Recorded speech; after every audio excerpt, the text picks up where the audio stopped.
வங்கக்கடலில் நிலை கொண்டிருந்த ஆழ்ந்த காற்றழுத்த தாழ்வு மண்டலம் ஆழ்ந்த காற்றழுத்த தாழ்வு பகுதியாக வலுகுறைந்தது. தொடர் மழை காரணமாக செம்பரம்பாக்கம் ஏரியின் நீர்மட்டம் 22 அடியை எட்டியதால் முன்னெச்சரிக்கை நடவடிக்கையாக இன்று காலை 8 மணி முதல் வினாடிக்கு 200 கன அடி உபரி நீர் வெளியேற்றப்பட்டு வருகிறது.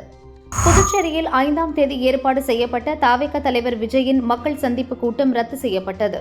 வேறொரு நாளில் பொதுக்கூட்டம் நடத்த தவிக தலைமை முடிவு செய்துள்ளது.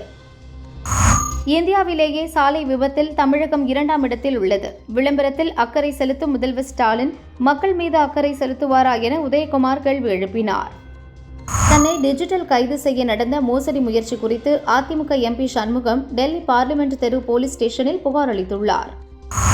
இந்திய பயணத்தின் போது நானும் பிரதமர் மோடியும் இந்திய இறக்குமதிகள் குறித்து விவாதிப்போம் என ரஷ்ய அதிபர் புட்டின் தெரிவித்தார்.